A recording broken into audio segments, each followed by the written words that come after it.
Good afternoon, everybody. This is Professor Andrea Benjamin coming to you with the Week 2 live lecture webinar. During Week 2, we're looking at marketing strategy. And the first concept that we're going to explore is called STP, segmentation, targeting, and positioning. The first definition is that of a market segment, which is a group of people who share similar needs and desires, as well as similar characteristics such as age, income, education, or lifestyle. Segmenting helps marketers understand the behaviors, wants, and needs of customers in a given group and identify ways to market to those individuals based on their unique characteristics. And the reason why companies segment their customer base is because by the time that you start your company and you've invested in a website or a brick and mortar store and you've gotten the supplies for your product or service, then you have limited funding left for marketing, although it's a very critical aspect of the success of your organization. So instead of taking a rifle shot approach where you're doing many things at one time, companies target their advertising and their resources on those group of customers who are most likely to purchase their product. And here are a couple of ways in which they segment their customers. It could be geographically, which is just as it states. If I'm selling snow skis, I typically would not want to have a retail store in Louisiana because it doesn't snow. Demographically would be factors such as age, income, education, gender, marital status. Psychographically involves attitudes and lifestyles. You can segment the customer base by golfers or those persons who go on cruises. And then behaviorally is based on behavior, which could be like, for example, I'm a bargain shopper. And so in the store, they have the 75% off sign in the store. That's to attract someone such as myself who likes to have a deep discount on things. And so those are ways in which you can segment the market. Once you have the segmentation criteria that you're going to use, then you target those particular customers. And targeting enables a company to focus on a specific market segment or smaller group of potential consumers that are most likely to buy the company's offering rather than trying to reach everyone. So in the book, in chapter 2, they listed 3 criteria for market segments to be effective. They had to be identifiable, they had to be large enough, and they had to be profitable. Even though our course project focuses on a product, you also have marketing principles, the same marketing principles that apply to services. And here are some of the characteristics of a service. Of course, it's going to be an intangible, inseparable, heterogeneous, and perishable. In chapter 2 on table 2.4, the marketing channels concept is identified in this table to go from a mass market to one-on-one messages. And so, for example, if you have blanket TV, radio, newspaper, magazines, that's appealing to a mass market. And it is most likely an undifferentiated message, one in which one size fits all, the same message for everyone.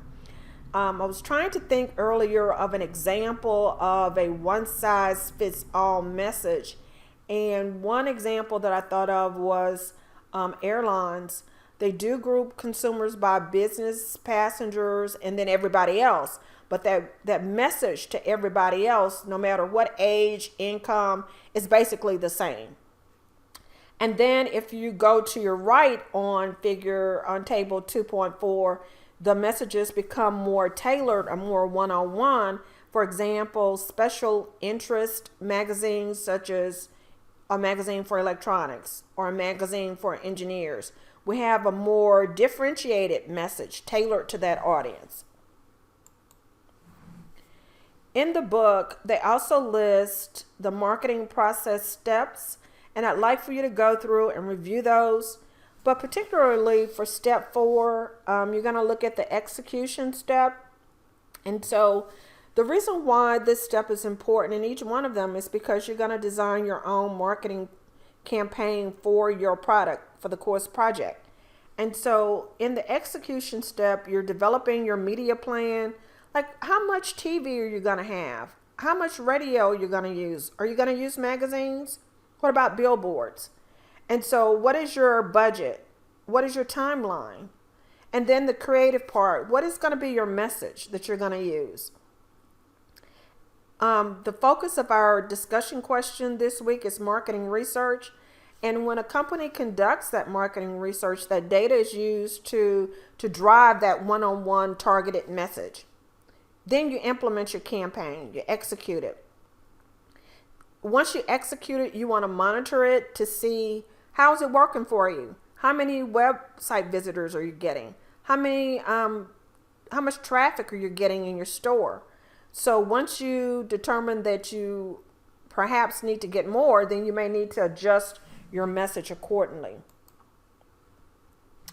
In chapter 7, they list a concept of customer relationship management.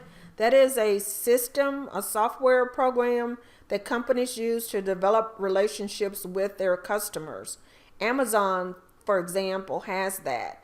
And I'm a big Amazon shopper. Amazon keeps track of the products that I viewed on the web page. So when I go back to the website, it tells me, hey, you looked at this product last time. Do you want to purchase it today? And so it also can push email messages out to me based upon the items that I've already viewed on the website. That interactivity is creating a relationship with me. And what that is designed to do is to increase sales. The key word for the webinar is undifferentiated strategy. I'm going to ask you, what does that mean? And what it means is it's a strategy where all customers are treated the same. I mentioned in the beginning of the webinar about STP, segmentation, targeting, and positioning. Positioning is how the advertising is used to create a perception about a product in compared to its competitors. For example, Lexus as a brand is positioned as a higher quality brand than a Kia. Nothing wrong with having a Kia. I bought my daughter one. But you just wouldn't think about the perception of a Kia being a luxury car. Same thing with a Rolex watch compared to a Timex watch. The branding and also the channels that it's available in all tell you about the exclusivity of a Rolex watch. Even the pricing tells you something about the positioning of the product. So for the week 2 assignment, I've covered each one of the concepts that you're going to use in this assignment. However, if you have questions, feel free to email me. I respond pretty quickly. And I do know that psychographics and behavioral segmentation and also positioning are some of the concepts that students find to be a little fuzzy. So you may have to go and do some additional research and Google those topics to get further clarification. One additional difference with this particular assignment for week 2 is that it is not asking for scholarly references. So a website or an article is perfectly fine to use for the week 2 assignment, although you don't want to use Wikipedia as a reference. So this ends the webinar. If you have any questions, feel free to go ahead and send me an email and I'll respond to you right away. Thanks so much. Bye-bye.